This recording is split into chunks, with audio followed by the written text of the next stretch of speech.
تحمل كل انثى وما تغيض الارحام وما تزداد۔ میں نے عرض کیا تھا کہ اس صورت میں توحید کا مضمون زیادہ ہے، آخرت کی باتیں زیادہ ہیں، اللہ کے تو اس کائنات میں تصرفات ہیں، اللہ کے علم، یہ سب باتیں زیادہ ہیں تاکہ اللہ کا تعارف ہو اور لوگ اللہ کی طرف مائل ہوں، کیونکہ مکی صورت ہے یہ۔ تو اللہ اپنی تعریف کر رہا ہے، اپنی قدرت بیان کر رہا ہے، اپنے علم کو بیان کر رہا ہے کہ دیکھیں معبود میں دو چیزوں کا ہونا ضروری ہے، کہ ایک اس کا علم کامل ہو اور ایک اس کی قدرت کامل ہو۔ یہ دو چیزیں جس بادشاہ میں ہوتی ہیں وہ صحیح بادشاہ ہوتا ہے۔ تو اللہ اپنے علم کی بات کرتے ہیں، اللہ یعلم ما تحمل کل انثی، اللہ جانتا ہے ہر مؤنث نے کیا اٹھایا اپنے پیٹ میں، کیونکہ اس زمانے میں یہ غیب کی بات تھی، آج تو الٹرا ساؤنڈ کے ذریعے پتہ چل جاتا ہے، اس زمانے میں یہ بات ناممکن تھی۔ تو اللہ اپنے علم کی تعریف کر رہا ہے کہ اللہ کو علم ہے کہ ہر مؤنث نے کیا اٹھایا ہے، مذکر ہے یا مؤنث ہے، وما تغیض الارحام، اور رحم کیا کمی کرتا ہے، وما تزداد، اور رحم میں کس چیز میں اضافہ ہوتا ہے۔ بچہ ضائع ہوتا ہے تو رحم میں کمی ہو جاتی ہے، بعض دفعہ ماں کو پتہ نہیں چلتا، اور بعض دفعہ جڑواں بچے ہوتے ہیں، رحم میں اضافہ ہوتا ہے، رحم خالی ہوتا ہے اور اس میں اضافہ ہوتا ہے کہ حمل ٹھہر جاتا ہے، ماں باپ کے علم میں نہیں ہوتی یہ بات۔ تو اللہ حمل سے متعلق تمام تصرفات کو جانتا ہے، جو کہ اس زمانے میں جن کا پہچاننا تقریباً ناممکن تھا۔ وَكُلُّ شَيْءٍ عِندَهُ بِمِقْدَارٍ، اور ہر چیز اس کے پاس ایک خاص اندازے سے، یعنی تقدیر میں لکھی ہوئی ہے، اس کا علم ایسا کامل ہے، اس کا سب پتہ ہے اس کو، اور اس کے پاس یہ سب چیزیں پہلے سے طے شدہ ہیں کہ کس کو کتنی روزی ملے گی، کس کے ساتھ کیا حالات ہوں گے، یہ سب اندازہ پہلے سے لگایا جا چکا ہے۔ عالم الغیب، اور غیب کو جانتا ہے، والشہادہ، اور ظاہر باتوں کو جانتا ہے۔ الکبیر، بڑا ہے، المتعال، مرتبے کے لحاظ سے بہت بلند ہے۔ کبیر اور متعال کا تقریباً ایک ہی معنی ہے، یہ عربی کے الفاظ ہیں، ان کو دوسری زبانوں میں ڈیفائن کرنا بڑا مشکل ہوتا ہے، کیونکہ عربی بہرحال ایک بلیغ زبان ہے، تو اردو میں یہی ہوگا کہ ذات کے لحاظ سے بھی بڑا اور مقام اور مرتبے کے لحاظ سے بھی بڑا ہے۔ سواء منکم، برابر ہے، منکم من اسر القول، کہ تم میں سے کوئی شخص بات کو چھپائے، ومن جہر بہ، یا بات کو ظاہر کرے، ومن ہوا مستخف باللیل، رات کو وہ کہیں چھپ کے بیٹھ جائے، وسارب بالنہار، یا دن کی روشنی میں چلتا پھرے۔ تو یہ سب چیزیں سواء برابر ہیں، یعنی اللہ کے حق میں برابر ہے۔ یہ ایسا علم اس کا کامل ہے کہ تم چھپ کے کوئی کام کرو، اوپنلی کوئی کام کرو، خفیہ باتیں کرو، اعلان کر کے کرو، اللہ کے لیے اس سے کوئی فرق نہیں پڑتا، ایسا علم اس کا کامل ہے۔ لَهُ مُعَقِّبَاتٌ مِّن بَيْنِ يَدَيْهِ وَمِن خَلْفِهِ، اور اللہ کا اس کائنات کو چلانے کا نظام اتنا اسٹرانگ ہے کہ اللہ نے معقبات، باریاں لگائے ہوئے فرشتے رکھے ہوئے ہیں۔ معقبات کا مطلب باریاں لگاتے ہیں، ایسے فرشتے ہیں، حدیث میں آتا ہے اس آیت کی تفسیر نا کہ فرشتے متعین ہیں۔ من بین یدیہ ومن خلفہ، انسان کے سامنے بھی اور پیچھے بھی، یعنی انسان سے پہلے بھی، یدیہ کا معنی پہلے اور خلفہ کا معنی بعد میں، تو یہ احاطہ کرنے کے لیے نا کہ آگے پیچھے اس کے ایسے فرشتے ہیں، یحفظونہ من امر اللہ، جو اللہ کے حکم سے اس کی حفاظت کرتے ہیں۔ حدیث میں اس کی تفسیر ہے کہ صبح کے وقت فرشتے آتے ہیں جو چلے جاتے ہیں، شام کے فرشتے آتے ہیں، جب شام کے آتے ہیں تو صبح والے چلے جاتے ہیں، صبح کے آتے ہیں تو شام والے چلے جاتے ہیں، اور یہ فرشتے اللہ نے انسانوں کی حفاظت کے لیے رکھے ہیں۔ دیکھیں کچھ مادی چیزیں تو ایسی ہیں جو ہمیں نظر آتی ہیں، ان کی حفاظت کا انتظام بھی ہمیں نظر آتا ہے، لیکن ایسی مخلوق بھی اللہ نے پیدا کی ہے جو ابھی تک جہاں تک انسان کی پہنچ ہی نہیں ہے، جن کو شیاطین اور جنات کہا جاتا ہے، وہ بھی انسانوں کو نقصان پہنچانے کی فکر میں لگے رہتے ہیں، ایک الگ نظام، ایک عالم ہے الگ، تو ان سے حفاظت کے لیے بھی اللہ نے ایسی ہی مخلوق پیدا کی ہے جو ہمیں نظر نہیں آتی، جن کو فرشتے کہا جاتا ہے۔ تو معقبات کا مطلب ان فرشتوں کی باریاں لگتی ہیں، ڈیوٹیاں ہوتی ہیں، ایک جماعت آتی ہے دوسری جاتی ہے، دوسری آتی ہے پہلی جاتی ہے، تو یہ بھی اللہ کا ایک نظام ہے۔ ان اللہ لا یغیر ما بقوم، اور اللہ کی ایک عادت کیا ہے کہ اللہ کسی قوم کی حالت کو تبدیل نہیں کرتے، حتیٰ یغیروا ما بانفسہم، یہاں تک کہ وہ اپنی حالت خود ہی چینج نہ کر لیں۔ یعنی اللہ نے تو حفاظت کا انتظام کیا اور یہ قدرت کے دلائل دیے، جس کا تقاضا یہ تھا کہ یہ نعمتیں انسانوں کے ساتھ ہوتی رہتی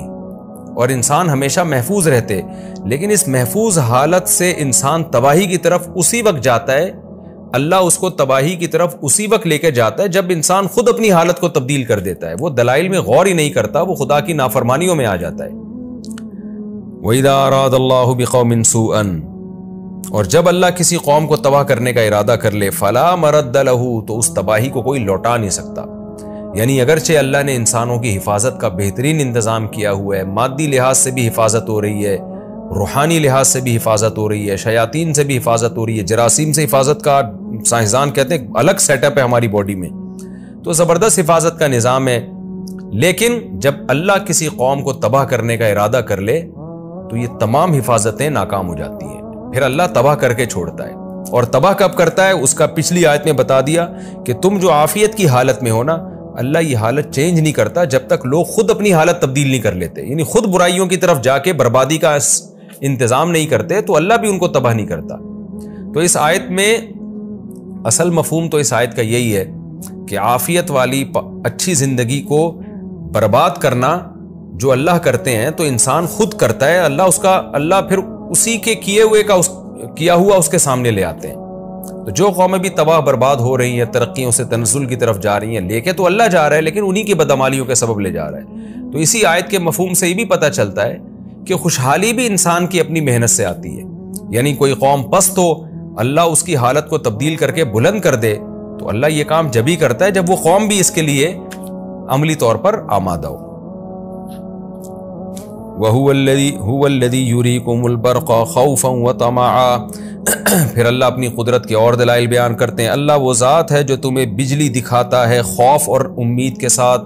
کیسے بجلیاں کڑکتی ہیں اور کیسے اللہ کا ایک جلال اور قدرت ظاہر ہوتی ہے۔ اس بجلی میں خوف بھی ہوتا ہے کہ لوگ ڈر جاتے ہیں اور امیدیں بھی ہوتی ہیں کہ بارش ہوگی۔ وَيُنْشِئُ السَّحَابَ الثِّقَالَ، اور بڑے بڑے پانی سے بوجھل بادل وہ آسمانوں پہ اٹھاتا ہے، کیسے سمندر سے بادل اٹھتے ہیں۔ یہاں انشاء کا لفظ ہے اٹھانے کا، تو اس میں بھی حالانکہ اس وقت عربوں کو یہ بات معلوم نہیں تھی کہ بادل جو ہے زمین سے اٹھ کے بنتے ہیں، آسمان کی طرف جاتے ہیں، تو یہ بھی ایک ایسی بات قرآن نے بیان کی ہے جو سائنس سے ثابت ہو چکی ہے۔ تو انشاء کا مطلب اللہ اٹھاتے ہیں، تو یہ زمین سے پانی اٹھتا ہے، آسمانوں کی طرف جاتا ہے اور اللہ ان کو اٹھا کے چلاتا ہے۔ وَيُسَبِّحُ الرَّعْدُ بِحَمْدِهِ، اور یہ تو بادلوں کی جو گرج ہے یہ اللہ کی حمد و ثنا کرتی ہیں۔ تسبیح کا مطلب یہ بیان کرتی ہیں کہ اللہ ہر عیب سے پاک ہے، تحمید کا مطلب اللہ کی تعریف بھی کرتے ہیں کہ ساری خوبیاں اس میں۔ تو روایات سے ہمیں پتہ چلتا ہے کہ رعد ایک فرشتے کا نام بھی ہے، تو جو بادلوں پر معمور ہے تو فرشتہ بھی اللہ کی حمد و ثنا کرتا ہوگا، اور اگر ہم رعد کا لفظی معنی مراد لیتے ہیں تو یہ بزبان حال یہ کائنات اللہ کی حمد و ثنا کر رہی ہے۔ بادل جب گرجتے ہیں تو اس میں اللہ کی کبریائی بھی ظاہر ہوتی ہے۔ وَالْمَلَائِكَةُ مِنْ خِيفَتِهِ، اور فرشتے بھی اللہ کے خوف سے، اللہ کے ایک خشیت جو ہے اس سے اللہ کی حمد و ثنا کرتے ہیں۔ وَيُرْسِلُ الصَّوَاعِقَ، اور کڑکتی ہوئی بجلیوں کو بھیجتا ہے، فَيُصِيبُ بِهَا مَن يَشَاءُ، ان بجلیوں کو پہنچاتا ہے جس کو چاہتا ہے۔ وَهُمْ يُجَادِلُونَ فِي اللَّهِ، اللہ اپنی قدرت کے یہ کرشمے دکھاتا ہے اور لوگ اللہ کے بارے میں جھگڑا کر رہے ہوتے ہیں، لوگ اسی بحث میں لگے ہوئے ہوتے ہیں کہ اللہ ہے یا نہیں ہے، وہ ایک ہے یا ایک سے زائد ہے، اور پھر اس کے حکام کیا ہیں، وہ اپنی قدرت کے نمونے دکھا رہا ہے اور لوگ اسی بحث میں الجھے ہوئے ہیں۔ وَهُوَ شَدِيدُ الْمِحَالِ، اور وہ شدید قوت والا ہے، طاقت والا ہے۔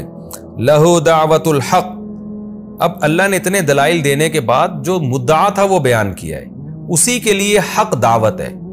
دعوت کا معنی پکارنا، یہاں یعنی حقیقی پکار اللہ ہی کے لیے ہے، کیونکہ حقیقی پکار کا لائق وہ ہوتا ہے جو اس پکار کا جواب بھی دے۔ تو تم اگر اللہ کو پکارو گے تو وہ تو تمہاری فریاد رسی کر سکتا ہے، اللہ کے علاوہ معبودوں کو پکارو گے تو آگے اس کی مثال آ رہی ہے کہ اس کا پکارنا بالکل لغو اور باطل ہے، آگے مثال سے اللہ سمجھائیں گے۔ تو جس کو پکارنے کا کوئی فائدہ ہی نہیں ہے اس کی دعوت باطل ہے، اور اللہ کو پکارنے کا چونکہ فائدہ ہے لہذا اللہ کی دعوت کیا ہے، وہ حق کا پکارنا ہے۔ تو حق کا پکارنا، جس کا حق ہو اس کو تو پکارا جائے گا، اور جس کو پکارنے کا کوئی فائدہ ہی نہ ہو ان معبودوں کو کیوں خدا بنا رکھا ہے۔ لہو دعوت الحق، اس اللہ ہی کے لیے ہے حق کا پکارنا۔ والذین یدعون من دونہ، اور اللہ کے سوا جن کو یہ لوگ پکارتے ہیں ان کا پکارنا حق کا پکارنا نہیں ہے۔ کیوں؟ وجہ اس کی یہ ہے لا یستجیبون لہم بشیء، یہ لوگ ان پکارنے والوں کی پکار کا کچھ بھی جواب نہیں دے سکتے، اور ان کی مثال ہے سوائے اتنا جواب دے سکتے ہیں، یعنی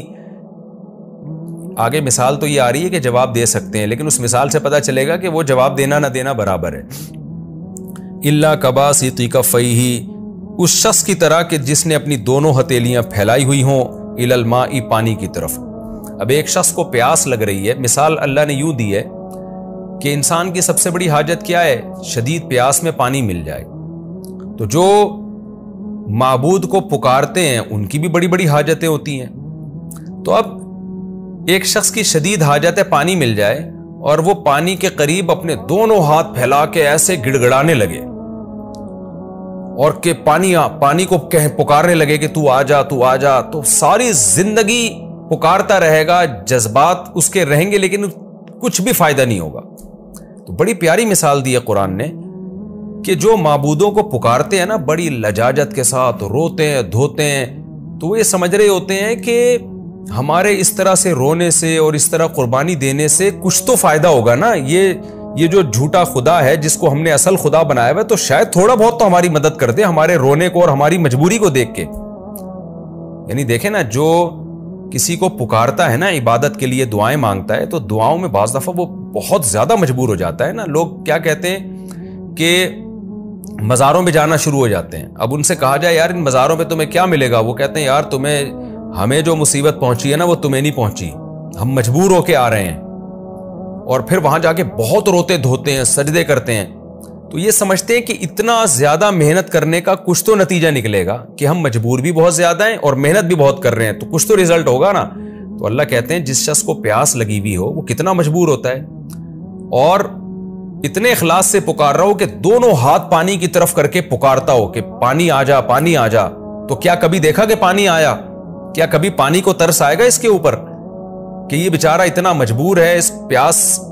اس کی نہیں بجھی تو یہ مر جائے گا؟ اور دونوں ہاتھ، ویسے تو دعا ایک ہاتھ سے یوں کر کے ہوتی ہے نا، لیکن یہ جوش میں آ کے دونوں ہاتھ پھیلا کے مانگ رہا ہے، تو کبھی دیکھا کہ پانی اس کے منہ تک پہنچ جائے؟ قیامت تک پکارتا رہے گا، نہیں پہنچے گا۔ تو تم بھی جتنے بھی مجبور ہو جاؤ، پکارنا تم نے اللہ ہی کو ہے۔ اگر اللہ کو چھوڑ کے کسی اور کے در پہ جا کے تم چیخنا چلانا شروع کر دو اور دونوں ہاتھ پھیلا دو، جیسے پانی کی طرف ہاتھ پھیلا کے مانگنے والے کو پانی نہیں ملتا، پانی میں خود اتنا شعور نہیں ہے کہ تمہارے منہ تک پہنچ جائے، تو ان بتوں میں بھی اتنا شعور نہیں ہے کہ تمہارے دیکھنے کو، تمہارے گڑ گڑانے سے یہ متاثر ہو کے تمہیں ایک نوالا پہنچا دیں تمہارے حلق میں، تو یہ ممکن نہیں ہے۔ تو جیسے پانی کو ساری زندگی پکارتا رہنے والا، اس کی پکار پر اس کا رزلٹ زیرو ہے، تو اللہ کے سوا جو دوسرے معبودوں کو پکارتے ہیں، کتنی ہی مجبوری میں پکاریں اور کتنے ہی اخلاص سے پکاریں، اس کا رزلٹ بھی بالکل زیرو ہوگا۔ تو یہ ہے دعوت حق کہ اللہ کے لیے حق کا پکارنا، اور باطلوں کے لیے دعوت الباطل ہے، بیکار دعوت ہے جس کا کوئی رزلٹ نہیں ہے۔ بڑی بہترین مثال قرآن نے دی ہے۔ قرآن کہتا ہے الا کباسط کفیہ، اس شخص کی مثال کی طرح ہے جو جو جھوٹے خداؤں کو پکارتے ہیں، کفیہ جنہوں نے اپنی دونوں ہاتھوں کو پھیلا رکھا ہو الی الماء، پانی کی طرف، لیبلغ فاہ تاکہ پانی ان کے منہ تک پہنچ جائے، وما ہوا ببالغہ، اور وہ پانی ایسا ہے ہی نہیں کہ پہنچ جائے، پانی پہنچنے والا ہے ہی نہیں، یہ بات تاکید کے لیے، پہنچ سکتا ہی نہیں ہے، قیامت آ جائے گی پانی نہیں ملے گا ان کو۔ وما دعاء الکافرین الا فی ضلال، اور کافر کا پکارنا نہیں ہے مگر بیکار، ضلال بیکار اور لغو کو بھی کہتے ہیں، کوئی رزلٹ نکلنے والا نہیں ہے، محنتیں ضائع ہو رہی ہیں۔ وَلِلَّهِ يَسْجُدُ مَن فِي السَّمَاوَاتِ وَالْأَرْضِ، اب اللہ اپنی قدرت بیان کر رہے ہیں کہ پکارو اس ذات کو جس کے لیے پوری کائنات اس کے آگے سجدہ کر رہی ہے۔ سجدہ کا مطلب کیا ہے؟ اس کی اطاعت میں، کیونکہ ہم جب سر جھکا کے سجدہ کرتے ہیں تو اپنا گویا سر مکمل تسلیم کر دیتے ہیں، مکمل اپنے آپ کو سپرد کر دیتے ہیں۔ تو اللہ کہتے ہیں پوری کائنات مجھے سجدہ کر رہی ہے، یعنی میرے سامنے سر جھکا کے سجدے میں ہے پوری کائنات، سورج بھی، چاند بھی، ستارے بھی، سب میرے سامنے جھکے ہوئے ہیں، تو طاقتور تو میں ہوں، تو میں تمہاری فریاد رسی کروں گا۔ وَلِلَّهِ يَسْجُدُ مَن فِي السَّمَاوَاتِ، جو مخلوق آسمانوں میں ہے اور جو زمین میں ہے، سب کی سب اللہ کو سجدہ کر رہی ہے، طوعاً کچھ خوشی سے اللہ کی اطاعت کر رہے ہیں، وَكَرْهًا اور کچھ زبردستی۔ زبردستی کا مطلب یہ ہے کہ کچھ دنیا میں ایسی مخلوق بھی ہے جو نہیں چاہتے ہم اللہ کے فرما بردار بنے، لیکن حکم ان پر بھی اللہ کا چل رہا ہے۔ یہاں فرما برداری سے مراد شریعت پہ چلنا نہیں ہے، بلکہ اللہ کے حکم کے آگے سر جھکا دینا۔ جیسے اللہ کسی کو بیمار کرنا چاہیں تو وہ بیمار ہو جائے گا، اللہ کسی کو موت دینا چاہیں تو وہ مر جائے گا، اللہ کسی کو رزق دینا چاہیں تو رزق ملے گا، رزق چھیننا چاہیں تو رزق چھین لیں گے۔ اب اس میں کچھ لوگ اس پر خوش ہوتے ہیں اور کچھ اس پہ ناراض ہوتے ہیں، لیکن آپ کے خوش ہونے اور یا ناراض ہونے سے، طوعاً یا کرہن سے ہوتا کچھ بھی نہیں ہے۔ آپ اللہ کے حکم پہ غالب نہیں آتے، حکم اللہ ہی کا چلتا ہے۔ تو اللہ کہتے ہیں کہ اللہ ہی کے لیے فرما بردار ہیں، سجدے میں ہیں جو کچھ آسمانوں میں اور زمین میں جو بھی مخلوق ہے، طوعاً کچھ خوشی سے اللہ کے آگے جھکے ہوئے ہیں، کچھ زبردستی اللہ کے، یعنی ان کا بس چلے تو وہ اللہ کی مرضی کے خلاف چلے، لیکن حکم ان پر بھی اللہ کا چل رہا ہے۔ وَظِلَالُهُمْ اور چیزوں کے سائے بھی، بِالْغُدُوِّ وَالْآصَالِ صبح اور شام، یعنی چیزیں تو اللہ کے کنٹرول میں ہیں، ان کے سائے بھی اللہ کے کنٹرول میں۔ سایہ چونکہ خفیف سی چیز ہوتی ہے نا، اس لیے اس کی مثال دی جا رہی ہے کہ سائے بھی جب اللہ چاہتا ہے لمبے کر دیتا ہے، سایوں کو بھی جب اللہ چاہتا ہے مختصر کر دیتا ہے، چونکہ یہ سایہ دلیل ہے سورج کی،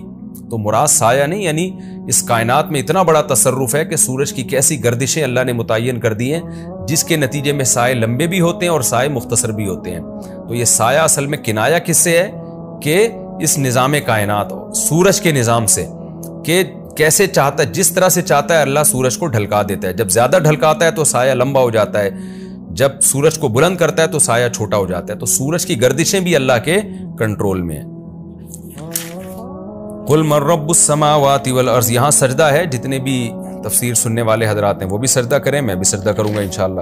قُلْ مَن رَّبُّ السَّمَاوَاتِ وَالْأَرْضِ، اور یہ جو نبی صلی اللہ علیہ وسلم سجدہ کرتے تھے نا، یہ بتانے کے لیے